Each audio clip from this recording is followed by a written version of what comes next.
Salmo número 28, versículo 1 al 5 vamos a leer. A ti clamaré, oh Jehová, roca mía, no te desentiendas de mí, para que no sea yo, dejándome tú, semejante a los que descienden al sepulcro. Oye la voz de mis ruegos cuando clamo a ti, cuando alzo mis manos hacia tu santo templo. No me arrebates juntamente con los malos y con los que hacen iniquidad, los cuales hablan paz con sus prójimos, pero la maldad está en su corazón. Dales conforme a su obra y conforme a la perversidad de sus hechos. Dales su merecido conforme a la obra de sus manos, por cuanto no atendieron a los hechos de Jehová ni a la obra de sus manos. Él los derribará y no los edificará. Ahí la lectura de la palabra. Salmo 28 es una oración de David, como muchos otros salmos, y que se divide claramente en los primeros 5 versículos que hemos leído como la petición de David al Señor para que lo libre del acoso de sus perseguidores, de sus enemigos, hombres crueles. Pero en el medio de la oración, o en medio del salmo, Dios responde la oración de David, y esto es muy interesante porque cambia el tono totalmente del versículo 6 al versículo 9, finalizando el salmo, donde la expresión de David es de gratitud, de gozo. Bien, hemos leído los primeros 5 versículos, así que vamos a comenzar con la primera parte de este salmo, que es una oración de David pidiendo liberación del acoso de sus enemigos. Dice: a ti clamaré, oh Jehová.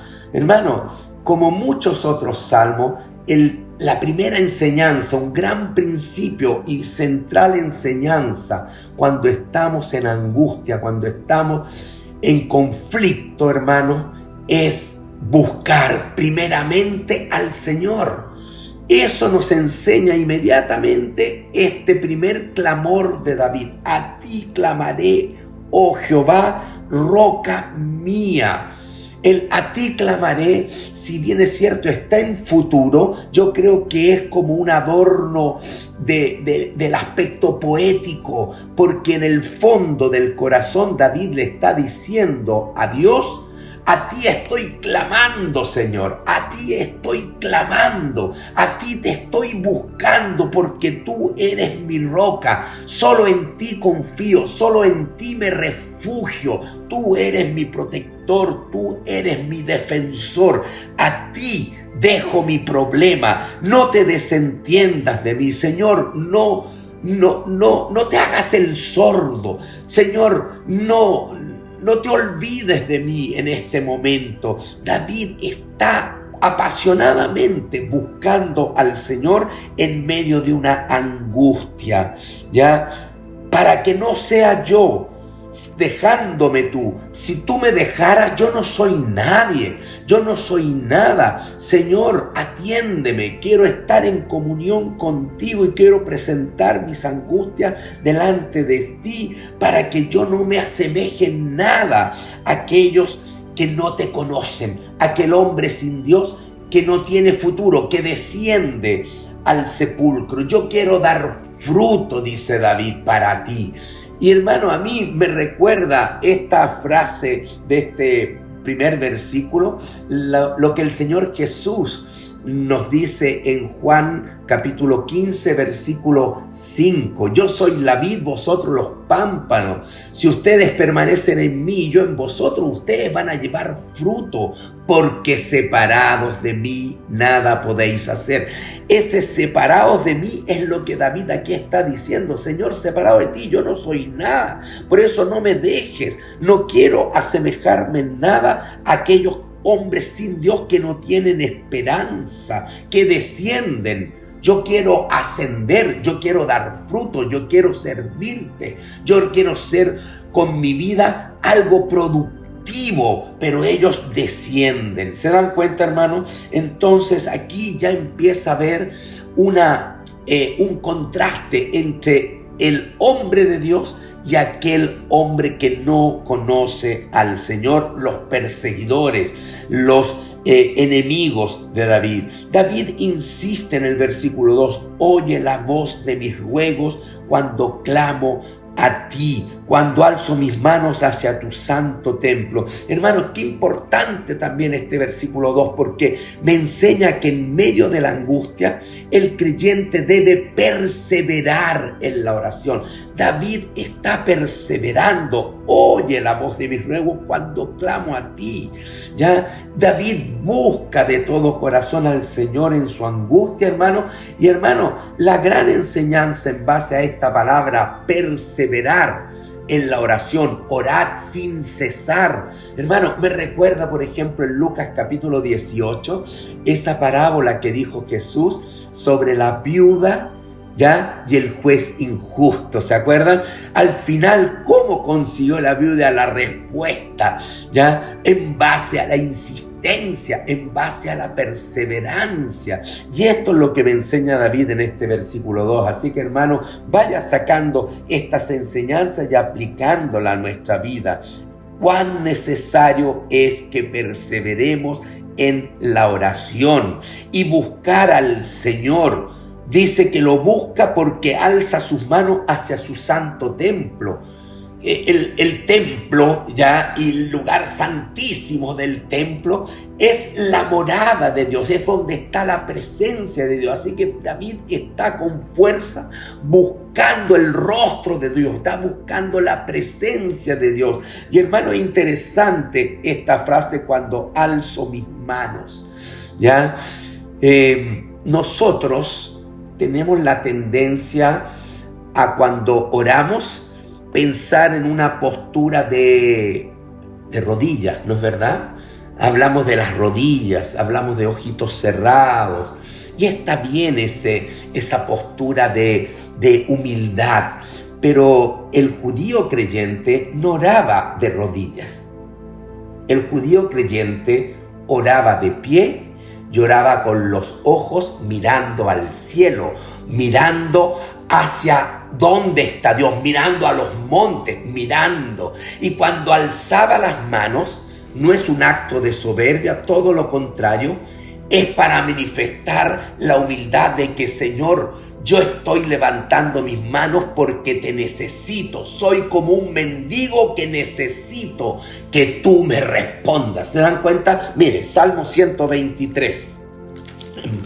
Bien rapidito. Salmo 123.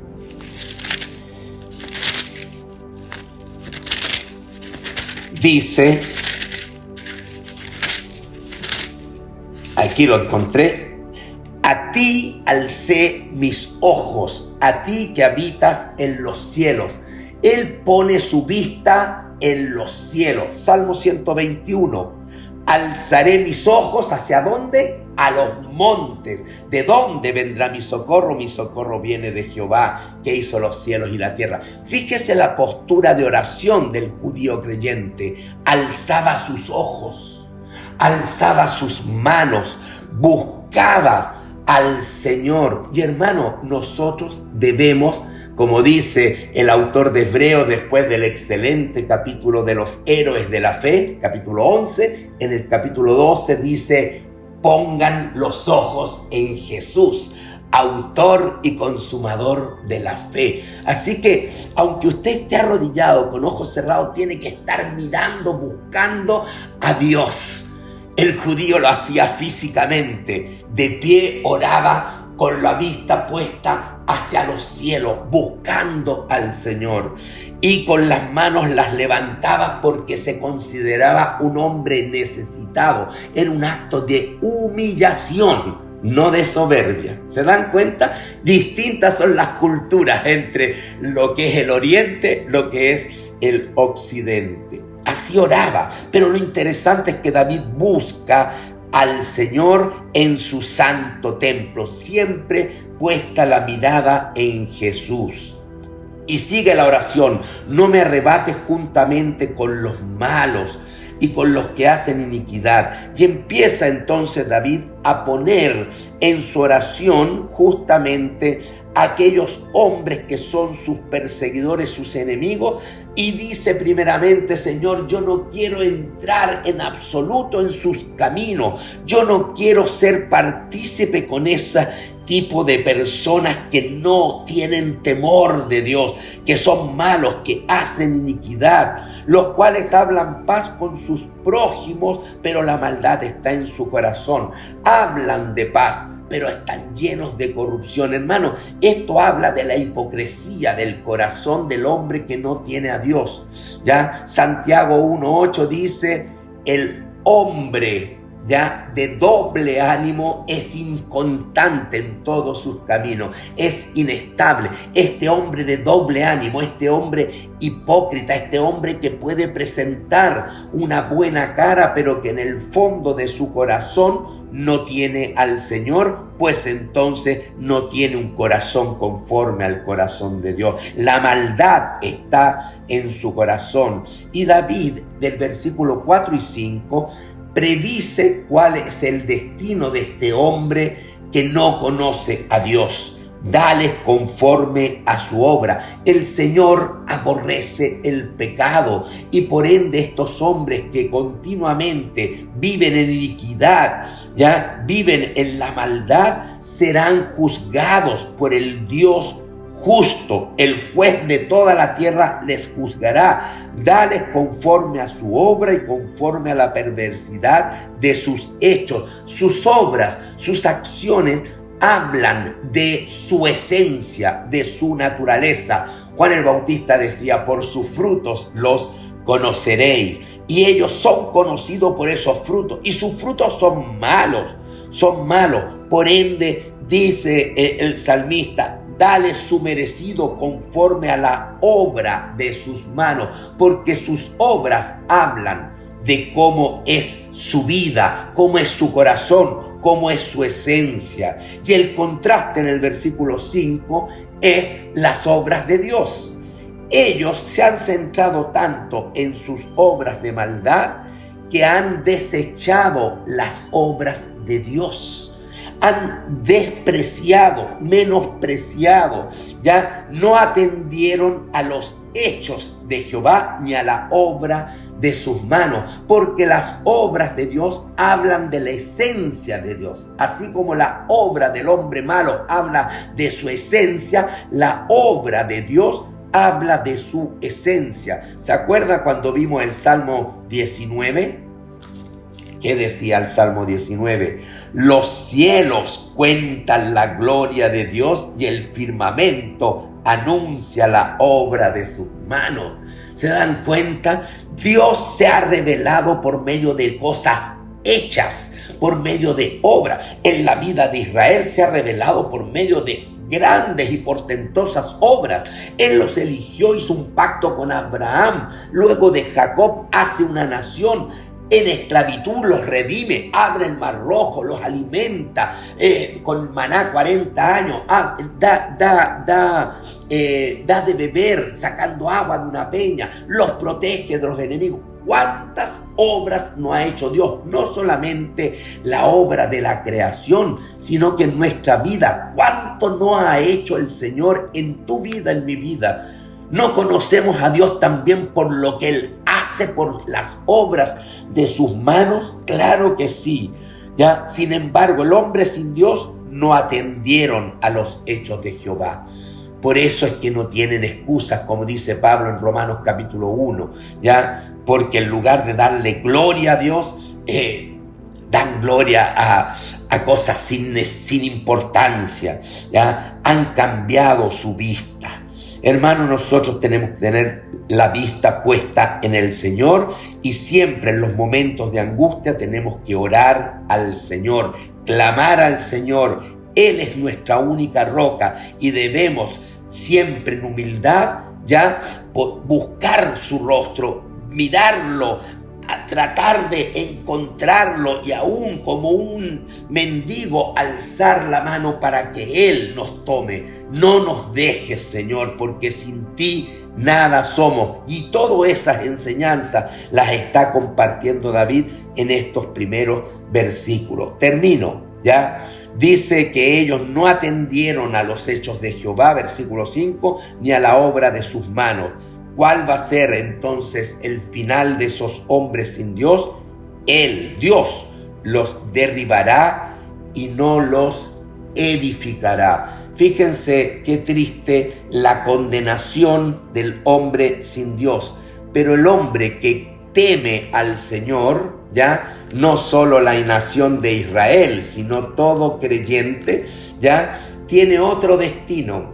Y yo quiero mostrar con otro versículo como el antónimo del versículo 5, de esa frase, Él los derribará y no los edificará, en Jeremías, en el capítulo 24 y el versículo 6, Dios le dice a Israel, porque pondré mis ojos sobre ellos.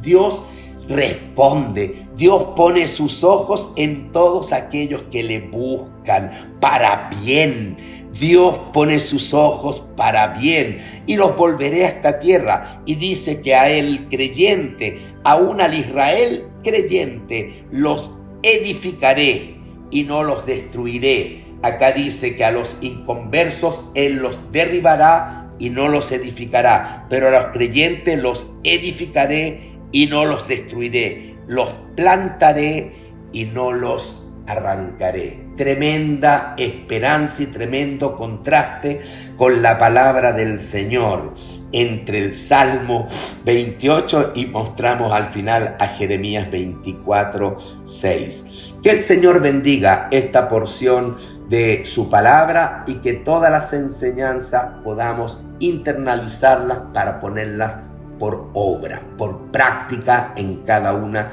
de nuestras vidas. Amén. Amén.